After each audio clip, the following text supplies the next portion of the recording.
Hallo Dampferfreunde, ja, willkommen wieder zu einem neuen weiteren Video. Ihr seht selbst, es geht diesmal um die Aegis Boost RBA.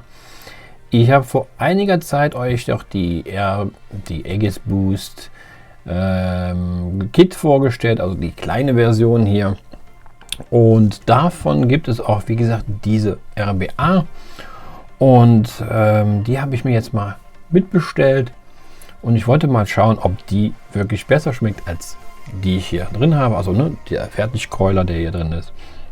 Und die Jungs haben mir, die Jungs haben mir natürlich das vorgestellt und haben gesagt, probier es doch mal. Der ist auch einfach zu wickeln und soll auch sehr gut sein. Ob es auch der Fall ist, das werden wir eben gemeinsam jetzt herausfinden. Und dann würde ich sagen, dann sehen wir uns gleich in einer anderen Perspektive. Jo, bis gleich.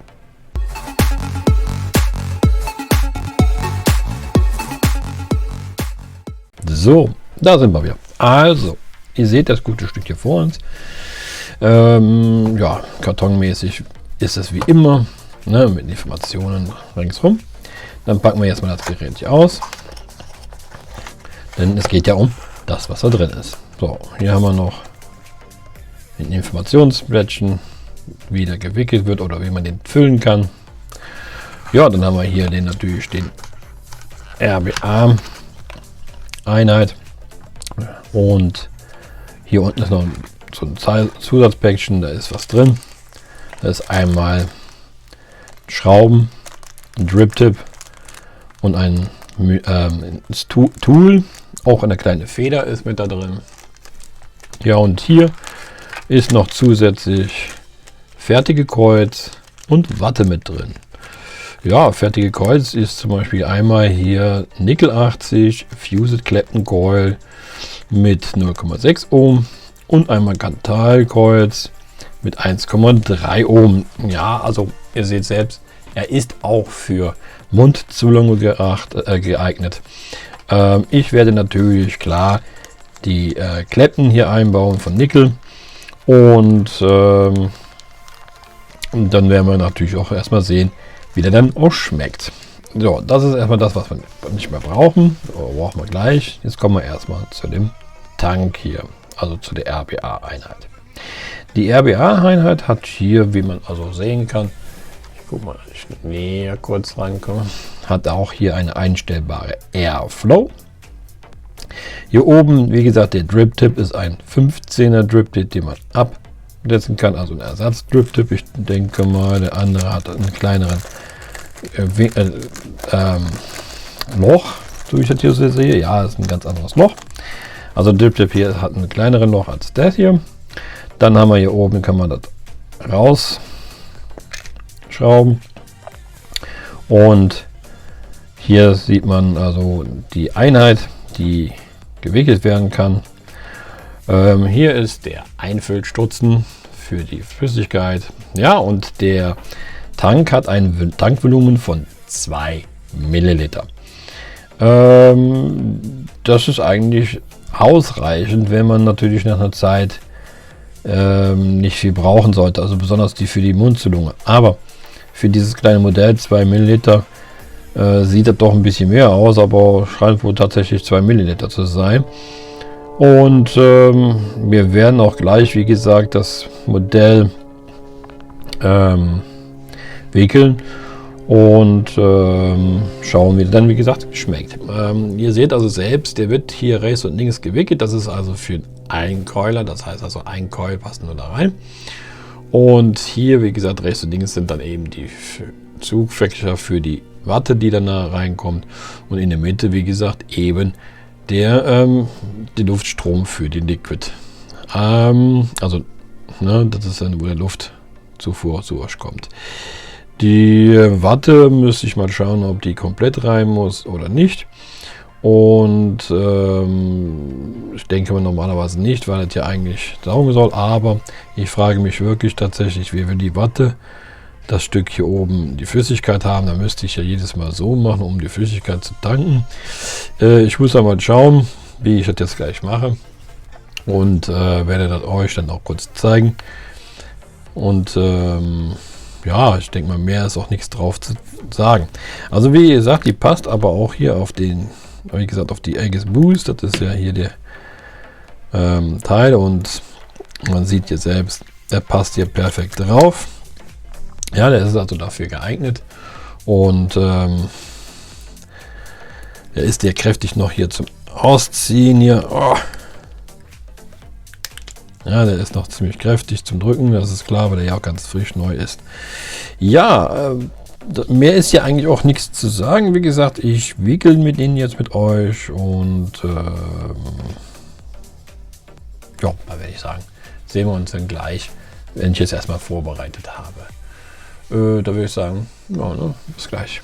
1 Minute 37 Sekunden später. Ja, ich habe schon was vorbereitet und ihr seht selbst, in dieser Verpackung waren wie gesagt zweimal die Fused Clapton Coil mit Nickel 80 und zweimal hier Kanthal Coils mit 1,3 Ohm. Ja, und dann wie gesagt 2 Wattestreifen. Entweder man kann die durchschneiden oder man nimmt die eben so komplett. Ich werde wie gesagt auch gleich jetzt automatisch jetzt hier so einen Wattestreifen nehmen und ich nehme natürlich einen Clapton Coil, Fused Clapton Coil, Entschuldigung. Damit ihr auch sehen könnt, wie die Größe ist in der Zukunft. Hier das zum Beispiel diese Kanthal sind, sage und schreibe, nur 2,5 mm Durchmesser und die Fused Clapton Coils, die sind 0,3 mm. Mehr könnte man auch nicht rechnen oder nicht nehmen und man sieht auch hier 1, 2, 3, 4, 5 und 6 Windungen sind. Ja, und wie gesagt, wir tun das jetzt hier einsetzen und ich habe mir überlegt, dass ich die Watte tatsächlich hier etwas hineingehen lasse, so dass sie auch wirklich von unten das wegsaugt. Das heißt also, wenn ich es nachher dann ausbrenne, muss ich nachher anschließend ausmessen, wie viel Zentimeter oder wie viel ich an Wattestreifen brauche.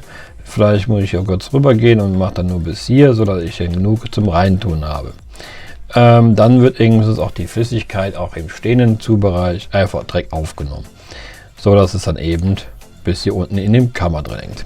So hatte ich mir das jetzt eigentlich vorgestellt. Ja, dann würde ich sagen, fangen wir damit mal an und ich werde zwischendurch dann mal was sagen oder aber auch nur schnell euch zeigen, wie das jetzt hier funktioniert. Ja, dann würde ich sagen, ne, dann fangen wir mal an.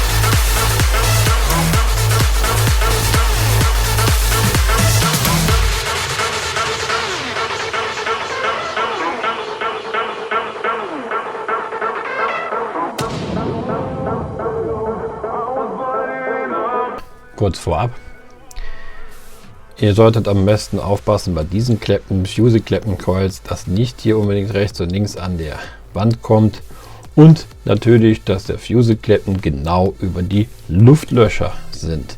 Das ist wichtig zu wissen. Fangen wir mal weiter an.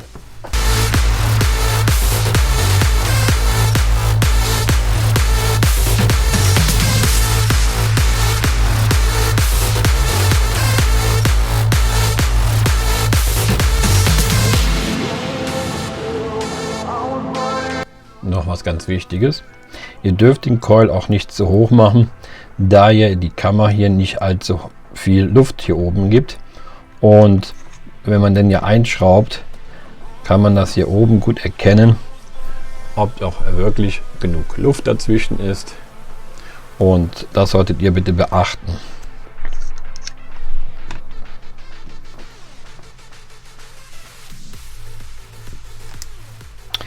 steckt nun das Gerät hier dran, also den von der RBA darauf. Dann stellt ihr hier auf New Coil, sagt man erstmal jetzt ja, und stellt auf 15 Watt und brennt es aus.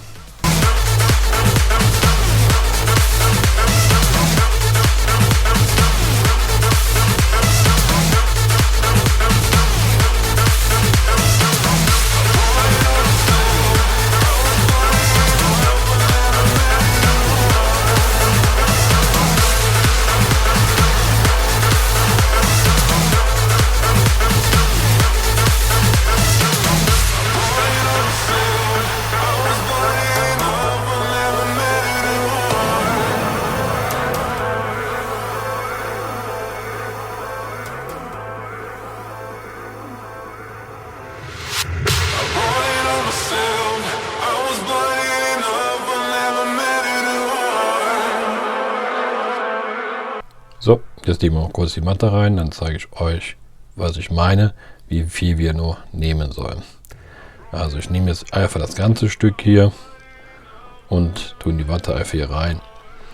So, und damit man dann ungefähr weiß, wie viel wir ungefähr ausschneiden sollte, man weiß jetzt nicht wie viel Zentimeter, würde ich eher sagen, dass ich hier mit der Kante es ungefähr halten sollte. Das heißt also hier einmal, auf der anderen Seite genau das gleiche Prinzip. Das ist so ein Pi mal Daumen natürlich, jeder macht das anders.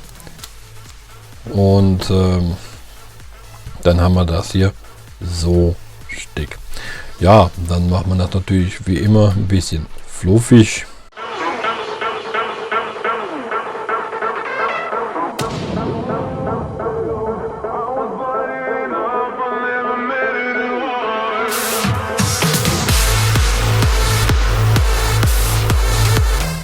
Und versucht es nun da unten rein zu tun in die Kammer.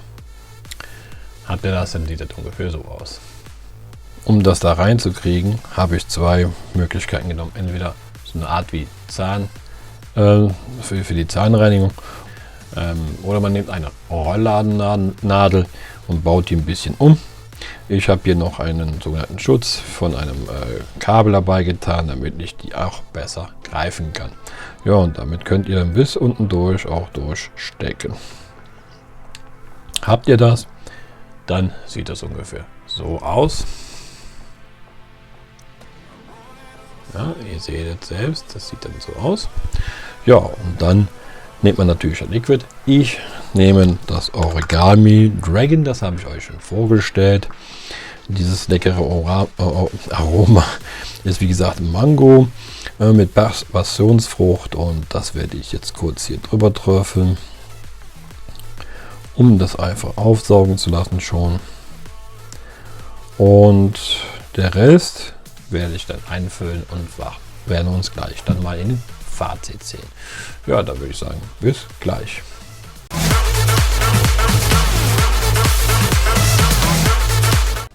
So, da sind wir zum Fazit zurück. Ja, ihr habt gesehen, er ist eigentlich schnell gewickelt, und dass ihr auch sehen könnt, dass ich bis unten gewickelt habe, seht ihr hoffentlich dort. Das ist ein bisschen schwierig, weil die Kamera nicht so aufzeigt. Na, das ist schwierig, jetzt wenn er mich mal alles aufnimmt. Normalerweise hat das Ding automatisch einen Fokus, aber ja, das ist schwer zu erkennen. Aber ihr habt es, da sieht es leicht, dass da wie gesagt die Watte drin ist. Ja, und die Watte geht auch bis unten hin. Ihr seht auch dann anschließend, führt ihr das hier auf und lasst es durchziehen. Wie gesagt, es ist angeblich 2 Milliliter, da reinfassen. Könnte also möglich sein. Ja, und die Airflow könnt ihr natürlich auch hier ganz normal ja, einstellen. Ne? Ja, und dann tut ihr, wie gesagt, den Deckel da drauf. Und also wenn ich es hochziehe, hört man auch diesen Ton, und den werde ich jetzt wie gesagt hier drauf stellen. Dann sagt er natürlich erstmal New Coil, ja, mit 0,95. Dann sage ich, ja, das ist eine 0,59, Entschuldigung, nicht 0,5, 5,9. und habe jetzt hier 20 Watt. Laut der Beschreibung oder sagen wir mal, Beschreibung, laut des kleinen Päckchen hier soll dieser Clapton zwischen 20 und 30 Watt dampfbar sein. Ich habe jetzt hier 20 Watt und mal schauen, ob das so, ja, 20 Watt ist. Das ist wie gesagt schwierig zu sehen. Und dann werden wir mal schauen, ob der besser ist als der natürlich der Fertigkeuler. Ja, also Dampf kommt raus. Geschmacklich ist er auch wunderbar. Ich gehe ein bisschen höher, mal so auf 25 Watt.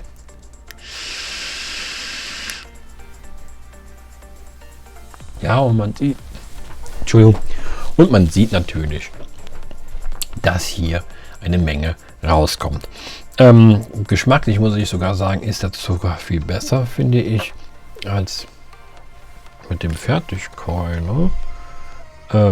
Ich gucke jetzt noch mal nach. Ich werde jetzt mal hier kurz wechseln. Das ist natürlich immer so eine Angelegenheit, um zu schauen, ob das wirklich geschmacklich vielleicht ein Unterschied ist oder nicht. Entschuldigung, da muss ich erstmal natürlich Bescheid sagen. So.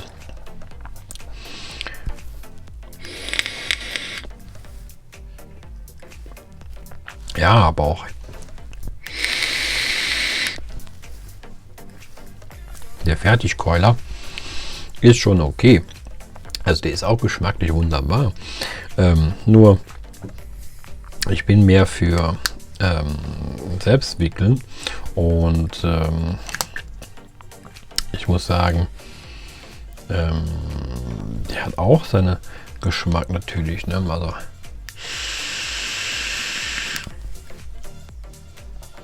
die Dampfbildung ist sogar ein bisschen stärker als bei dem. Und das nur für, wie gesagt, nur ein kleiner Keuler. Wunderbar, also muss ich sagen. Das ist ein, ich weiß nicht, ob das hier noch ein bisschen dampfen seht.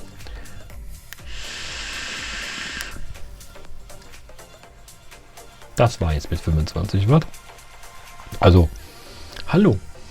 Der ist aber, der gefällt mir. Also, wissen Sie, dann ist das Problem, wisst ihr, sag ich, das ist das so, der Fertigkeuler natürlich muss man immer wiederum neu kaufen. Ich meine, der hält ja nicht ewig. Den hier braucht man nur zu wickeln und hat genauso einen guten Geschmack. Man schmeckt hier, man schmeckt hier auch tatsächlich die Passionsfrucht raus. Ne? Also das ist ja wirklich ein gutes, ja, ein guter RBA. Passt perfekt dazu. Und ja, also da gibt es nicht auszumerken. Also ich bin im Moment drin sprachlos. Ja, doch. Der ist mega geil. Da haben die Jungs mir tatsächlich was Gutes überlegt und gesagt, ich sollte den mal ausprobieren. Ja, und er ist ja wirklich gut. Also, das habe ich nicht mit gerechnet. Für diesen kleinen Keuler, wo keine Größe reinpassen, macht aber trotzdem viel Dampf.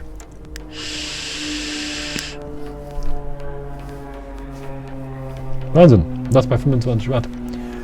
Ja, also die Kaufempfehlung. Also das ist tatsächlich, ich habe auch nichts jetzt irgendwie Negatives gefunden, so wie Positives. Es ist ja nichts anderes wie eigentlich der eine Tank hier. Ne? Alles eingestellt. Der Füllkopf ist hier oben. Ja, man kann das abmachen. Sagen wir mal natürlich so, wenn man natürlich größere Flaschen einfüllt, da könnte es ein bisschen Probleme geben. Ich hatte ja vorher das abgeschraubt gehabt und habe dann erst vorher noch natürlich eingefüllt. Kleinere Flaschen, denke ich mal, wird es kein Problem sein. Ich denke, bei größeren Flaschen könnte ja, gehen eigentlich, dass das ein bisschen schief reingeht, dann geht das schon. Ja, also mehr braucht man hier nicht zu sagen. Es ist doch ein geiles Teil. Also wirklich richtig gut. Ja, da würde ich sagen, das war es auch schon von diesem Fazit. Wie gesagt, positiv ist er wunderbar. Und dann würde ich sagen, ich wäre froh, wenn ihr beim nächsten Video wieder mit einschaltet. Ja, bis dahin, gut Dampf. Bis zum nächsten Video. Tschüss.